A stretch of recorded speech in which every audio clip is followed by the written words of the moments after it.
साथ बहुत से स्कैंडल और रोमांस वाबस्ता हुए। आप अब तक कितने रोमांस कर चुके हैं?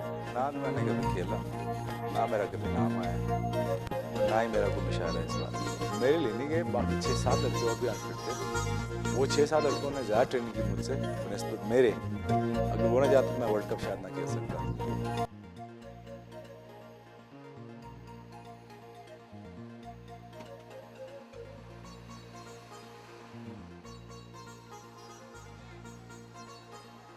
डिफेंस के एक जदीद रेस्टोरेंट में आइसक्रीम खाने पहुंचे।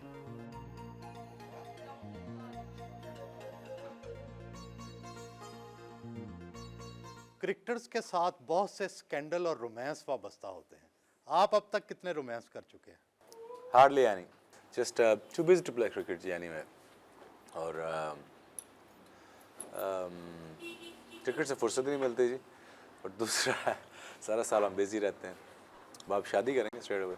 लेकिन आपके स्कैंडल तो बहुत सी भारतीय और पाकिस्तानी अदाकाराओं के साथ बनते रहे हैं। सब झूठ है जी।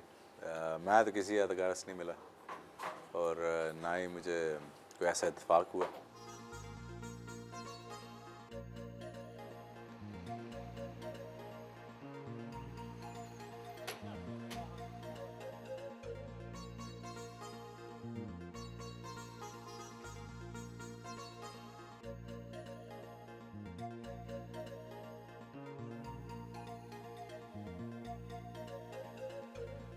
जुए ने पाकिस्तानी क्रिकेट को बहुत बदनाम किया। जुए के इल्जामात के हवाले से आपका मुशाहिदा क्या रहा? ना तो मैंने कभी खेला, ना मेरा कभी नाम आया और ना ही मेरा कोई मुशाहिदा इस बारे में।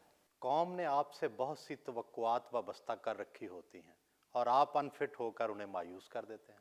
ये तो वैसे कह लें जी कि खामखा का अल्लाह वास्ते का वैर है कि ये आप बात करना है कि अनफिट रहना जी। आप जितनी सीरीज़ उठा कर देख लें, सारी सारी सीरीज़ मैंने खेली हुई और जिस सीरीज़ मैंने परफॉर्म किया वो सीरीज़ हम जीते हुए।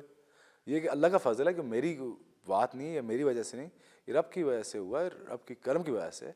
मैं कोई इतने काबिल नहीं हूँ, इतने जोगा नहीं हूँ बेसिकली।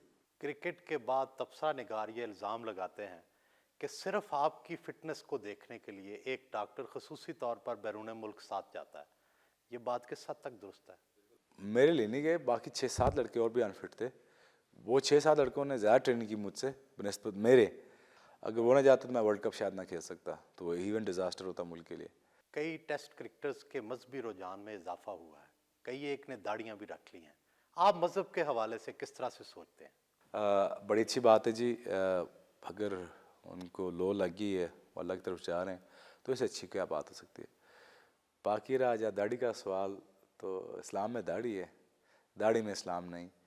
आप क्लीन शेव होकर भी वलीउल्लाह हो सकते हैं। अल्लाह की नज़र में आप कोई भी महबूब हो सकता है। क्रिकेट बोर्ड के साबका चेयरमैन जनरल तौकीर ज़िया आप पर बहुत मेहरबान थे। आपको डिसिप्लिन के बहुत से मामलात से बालातर रखा जाता था। आप मौजूदा चेयरमैन और साबका चेयरमैन में क्या फ़र्क महसूस करते हैं? ये ऐसा स्टिग्मा लगा हुआ है जिसमें कोई हकीकत नहीं है। अगर कोई ऐसे रूल रेगुलेशन की खिलाफ वर्जी हुई होती तो मुझे ज़रूर पनिश करता है। जहाँ तक उनका लाडला होने का सवाल है, वो सब के सब क्रिकेटरों को उन्होंने पैसे दिए, उनका ख्याल रखा, उनको इलाज के लिए भेजा। जहाँ तक ताल्लुक़ शहरयार साहब का है, शहरयार साहब भी नहायत नफीस आदमी हैं और डिप्लोमेट हैं और बड़े तमीज़ से, बड़े अदब से, बड़ी इज़्ज़त दे के बात करते हैं। और वो भी मुझे ऐसे ही लाड करते हैं जैसे हमारे फॉर्मर चेयरमैन ने किया हुआ। आईसीसी ने आपके बॉलिंग एक्शन पर एतराज़ किया था। वो एतराज़ कैसे दूर हुआ? देखिए जी, मेरे बाजू में प्रॉब्लम है, हाफ एक्सटेंशन है जो मेरे बचपन से थी। मेरे जॉइंट्स अब नॉर्मल हैं, मेरे हनीज़, एल्बो, रेस्ट, शोल्डर, ये सारे नॉर्मल जॉइंट्स हैं, डिफरेंट है। ये उनकी हिस्ट्री में पहला ऐसा केस आया था ह्यूमन मूवमेंट डिपार्टमेंट का down in back in Perth ji, कि उन्होंने देख के परेशान हो गए इस किस्म का एथलीट भी खिलाड़ी हो सकता है, जो टोटली मिरेकल है।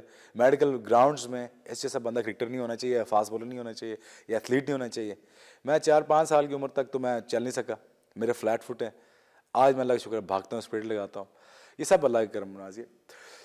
वो प्रॉब्लम जो उनको समझ आईसीसी को समझ नहीं आता था, वो समझाने के लिए जनरल साहब ने मेरी हेल्प की, डॉक्टर तौसीफ ने मेरी हेल्प की, अल्लाह ने मेरी सबसे अल्लाह और नबी ने मेरी हेल्प की। फिर उसके बाद डॉक्टर तसीफ और जनरल साहब ने, फिर मेरे दोस्त, मेरी फैमिली दोस्त ने सब मेरी हेल्प की। जनरल साहब ने मुझे बचाया इसलिए कि कल मैं आइंदा 5, 6, 7 साल जो 2, 3, 400 आउट करूं, वो मगर हम ये स्टेप ना लेते या ना उठाते, जनरल साहब ना उठाते, तो ओबियसली मेरा करियर कब से ख़त्म हो जाना था। क्रिकेट के कई शायकीन को शिकायत है कि सुबह अहम तरीन मैच होता है और आप क्रिकेटर रात की रंगीनियों और रंगरलियों में खोए रहते हैं। ये सब की सब बकवास है, ये सब की सब सबके सब झूठ है। हर हीरो की तरह आपकी भी बहुत सी परस्तार हैं, क्या आप भी किसी गैर मुल्की हसीना से शादी तो नहीं कर लेंगे? देखिए जी, एज ए मुस्लिम आपको बिलीव है, जहाँ आपकी लिखी होगी वहाँ आपने शादी करनी है।